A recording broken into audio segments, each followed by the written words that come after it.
So while people are doing all this investing in residential real estate for long term, what would you recommend as far as maybe keeping a little money set aside as a reserve through the process?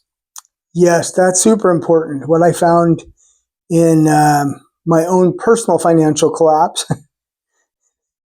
that is, I had an LLC that invested. We bought 15 properties in Michigan, and then that was in 2007, 2008. The collapse happened, and the tenants stopped paying because they lost their jobs. The taxes went up, everything went up, all the expenses went up, and we didn't have enough reserves to be able to cover it and hold it long term.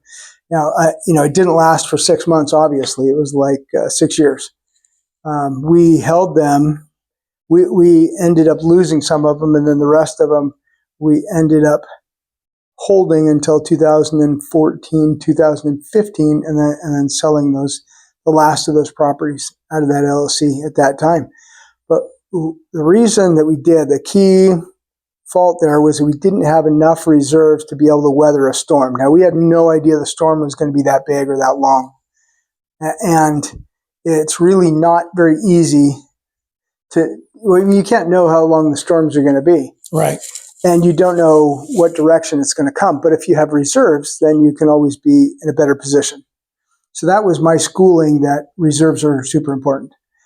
Generally, what I tell clients is that when they buy a property, buy their first investment property, they're going to need $10,000 sitting in the bank because they're going to use that $10,000 at some point.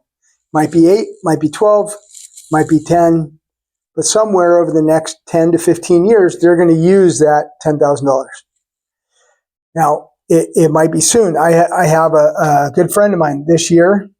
They have 3 investment properties in Texas. All 3 of them lost their tenants in the same month.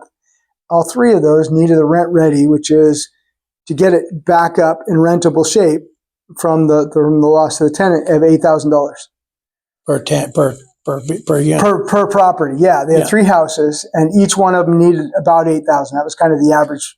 Yeah. So $24,000. So immediately within 1 month, they lost the income from 3 properties. They still had their mortgages to pay, still had their taxes and their insurance to pay, and they also needed $24,000 on those 3 properties.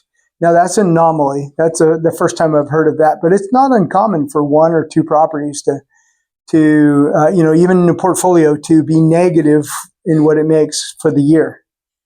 So even though, not every property is going to be positive, and some properties, you want to get rid of the dogs. A dog is one that's negative on a regular basis, on a regular year. Yeah, that's a D. That's a D. That's a D investment. Yeah, you want to get rid of that one. So, the question going back to reserves is, how much reserves do you want? My thought is at least $10,000 for your first property. When you go to 2 properties, you still probably need $10,000, but then you want to gradually ramp that up.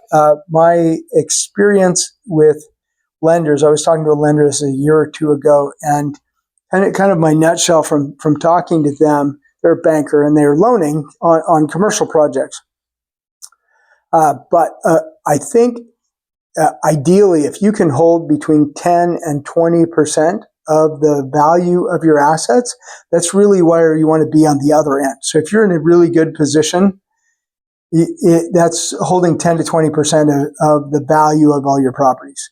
And what that means is, so like there's the one end, which is I'm a brand new investor and I want to sock away $10,000 for whatever happens.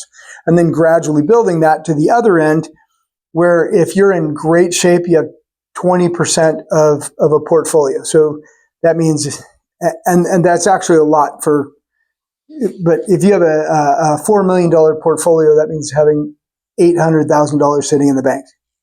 And that can weather you through just about any storm. Now, a lot of people aren't going to hold that.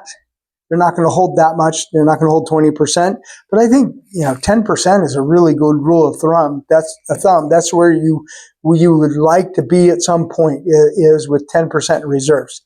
That allows the lenders to know that you're bankable. If you have $4 million, that's having $400,000 just sitting in the bank. If you have to go repair a property, you have a catastrophe happen on a property, you're going to have the wherewithal to be able to either get a bank loan or to take care of whatever it needs. Now, in many cases, that's ideal. But it took me 20 years or more than 20 years to kind of figure that out as kind of a rule of thumb of where you want to get to.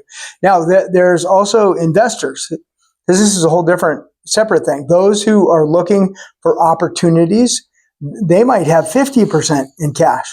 So they might have $2 million in property and $2 million in assets. That is cash. And the reason that is because they're cycling through properties. So they need that $2 million to be able to go buy that next $1 million property, still have $1 million on the sidelines, buy the $1 million property, put $500,000 in, still have reserves, and then refinance that, pull their money back out.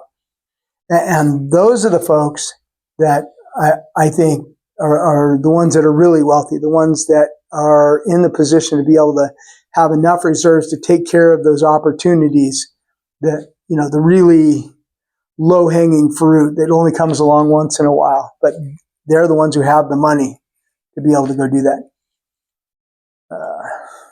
Yeah, good stuff. Yeah, thank you.